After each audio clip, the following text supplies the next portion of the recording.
Assalamualaikum warahmatullahi wabarakatuh.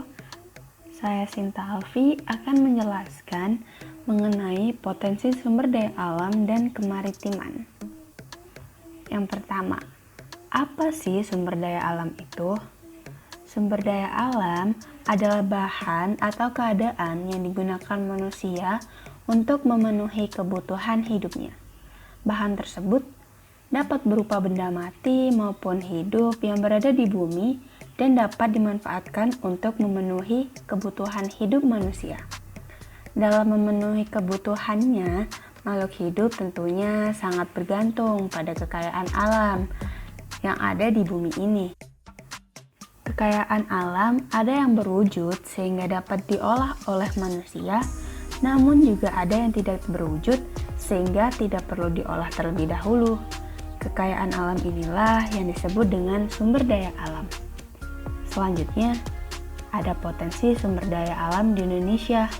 Pada umumnya, potensi sumber daya alam di Indonesia dibagi menjadi dua, yaitu potensi sumber daya hutan dan potensi sumber daya tambang. Yang pertama, kita menuju ke potensi sumber daya hutan. Diawali oleh luas hutan di Indonesia. Luas hutan di Indonesia sekitar 99,6 juta hektar atau 52,3% dari luas wilayah Indonesia. Luas hutan yang besar yaitu berada di Papua, Kalimantan, Sulawesi, dan Sumatera. Selanjutnya ada hasil hutan. Hasil hutan tidak hanya kayu saja. Dari hutan hujan tropis, Indonesia juga menghasilkan buah-buahan dan tanaman obat. Namun demikian, hasil hutan yang banyak dikenal adalah kayu.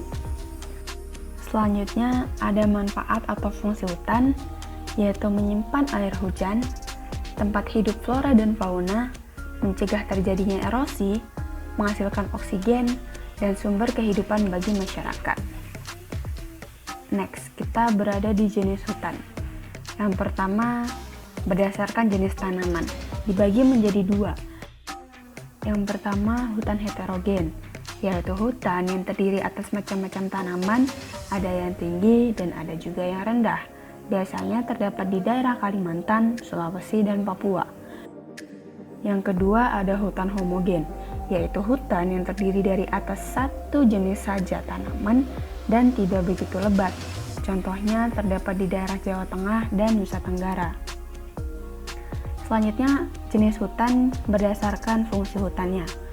Ada 5. Yang pertama, hutan lindung, yaitu hutan yang dilindungi dan tidak boleh ditebang, karena dia berfungsi sebagai melindungi tanah dari erosi dan juga iklim.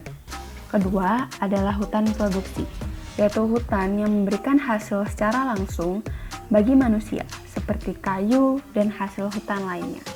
Ketiga, ada hutan suaka alam, yaitu hutan yang berfungsi untuk melindungi jenis tanaman dari kepunahan. Keempat, ada hutan suaka marga satwa, yaitu hutan yang berfungsi melindungi hewan dari kepunahan. Contohnya, Taman Nasional Komodo di NTT. Terakhir ada hutan wisata, yaitu hutan yang berfungsi sebagai tujuan kegiatan wisata karena keindahannya. Berikut contoh gambar jenis hutan di Indonesia. Kita bisa lihat perbedaannya antara hutan lindung adalah kawasan yang dilindungi, hutan produksi adalah hutan yang ditujukan untuk memproduksi sesuatu, hutan suaka alam untuk melindungi suatu tanaman dari kepunahan, hutan marga satwa untuk melindungi hewan, dan hutan wisata digunakan untuk pariwisata. Selanjutnya ada jenis hutan Indonesia berdasarkan iklim. Yang pertama, hutan hujan tropis, yang dicirikan sebagai hutan yang sangat lebat dan memiliki hujan sepanjang tahun, tidak memiliki musim gugur, dan biasanya dijumpai di daerah khatulistiwa. Kedua, ada hutan musim, yaitu hutan yang terdapat di daerah yang suhu udaranya tinggi, serta mempunyai pohon yang jarang, dan apabila musim kemarau, hutan ini menggugurkan daunnya. Yang ketiga, ada hutan rawa. Hutan rawa adalah kawasan hutan yang permukaan tanahnya kaya akan mineral akibat selalu tergenang dengan air tawar. 4. Ada hutan bakau. Hutan bakau adalah hutan yang terdapat di pantai dan banyak lumpur. Akar pohon bakau dapat menahan erosi dari kikisan ombak. Selanjutnya ada hutan sabana, yaitu merupakan padang rumput yang diselingi pepohonan yang bergerombol. Hutan sabana terdapat di daerah yang memiliki musim kemarau. Terakhir ada hujan stepa, yaitu merupakan padang rumput yang terdapat di daerah musim kemarau panjang. Contohnya ada di daerah Sumba dan NTT. Nah, berikut ada jenis kayu hasil hutan yang ada di Indonesia. Yang pertama, di daerah Kalimantan, Sulawesi, Papua menghasilkan kayu kemuning, kayu miranti, dan kayu agatis. Untuk daerah Jawa Tengah menghasilkan kayu jati, NTT menghasilkan kayu cendana, Jawa Barat menghasilkan kayu akasia dan kayu rasa mala, dan Kalimantan Sumatera menghasilkan kayu rotan. Nah, yang kedua ada potensi sumber daya tambang. Perlu diketahui bahwa Indonesia merupakan salah satu negara di dunia yang kaya akan bahan tambang seperti minyak bumi dan gas, batu bara, bauksit, pasir besi, dan emas. Kita mulai pertama dari minyak bumi dan gas. Minyak bumi dan gas merupakan sumber energi utama yang dipakai keperluan industri, transportasi, dan rumah tangga. Produksi minyak bumi di Indonesia berada di Majalengka, Jawa Barat. Kedua, batu bara. Batu bara digunakan sebagai sumber energi untuk berbagai keperluan. Pertambangan batu bara berada di Kalimantan Timur, Sumatera Barat, dan Sumatera Selatan. Ketiga, bauksit. Bauksit adalah sumber biji utama untuk menghasilkan aluminium. Potensi bauksit di Indonesia mencapai 1.262.710 ton. Tambang bauksit di daerah Kepulauan Riau. Selanjutnya ada pasir besi. Pasir besi dimanfaatkan untuk industri logam besi dan industri semen. Penambangan pasir besi terdapat di Cilacap, Sumatera, Lombok, dan Yogyakarta. Dan terakhir ada emas, yaitu dimanfaatkan untuk perhiasan. Dan tambang emas yang tersebar di Indonesia adalah di daerah Papua, Kalimantan Barat, Aceh, Sulawesi Utara, Riau, dan Bengkulu. Selanjutnya, kita akan membahas mengenai potensi Indonesia sebagai negara maritim. Perlu kita ketahui bahwa luas lautan dibandingkan daratan di dunia mencapai kurang lebih 70:30, sehingga menjadi tantangan tersendiri bagi negara di dunia yang memiliki kepentingan laut untuk memajukan kemaritimannya.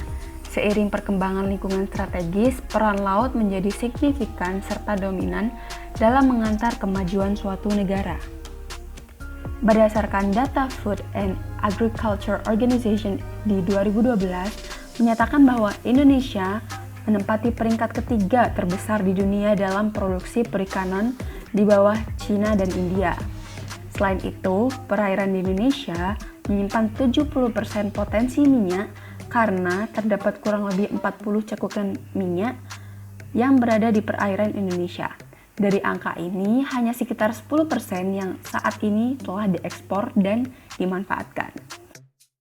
Dari sini kita dapat tahu bahwa masyarakat Indonesia belum merasakan peran signifikan dari potensi maritim yang dimiliki, yang ditandai dengan belum dikelolanya potensi maritim Indonesia secara maksimal. Secara umum, potensi kemaritiman Indonesia dibagi menjadi 3, yaitu perikanan, hutan mangrove, dan terumbu karang. Yang pertama, perikanan. Berdasarkan aturan internasional, jumlah tangkapan yang diperbolehkan adalah 80% dari potensi lestari atau sekitar 5,12 juta ton per tahun. Kenyataannya, jumlah hasil tangkapan ikan di Indonesia belum mencapai angka itu. Artinya, masih ada peluang untuk meningkatkan jumlah tangkapan yang diperbolehkan. Yang kedua adalah hutan mangrove. Hutan mangrove atau hutan bakau adalah tipe hutan yang berada di daerah pasang surut air laut. Saat air pasang, hutan mangrove digenangi air laut. Saat air laut surut, hutan mangrove bebas dari genangan air laut. Umumnya, hutan mangrove berkembang dengan baik di pantai yang berlindung, muara sungai, atau laguna. Dan yang ketiga ada terumbu karang. Salah satu potensi kelautan Indonesia adalah terumbu karang. Terumbu karang sendiri adalah terumbu atau batuan sedimen kapur di laut yang terbentuk dari kapur dan sebagian besar dihasilkan dari koral atau binatang yang menghasilkan kapur untuk kerangka tubuhnya. Jika ribuan koral membentuk koloni, koral-koral tersebut akan membentuk karang. Sebagai negara kepulauan, Indonesia merupakan negara yang memiliki terumbu karang terluas di dunia. Luas terumbu karang Indonesia mencapai 284,3 ribu kilometer persegi atau setara dengan 18% dari terumbu karang yang ada di seluruh dunia. Cukup sekian penjelasan dari saya, semoga apa yang saya sampaikan bisa diambil manfaatnya. Terima kasih. Wassalamualaikum warahmatullahi wabarakatuh.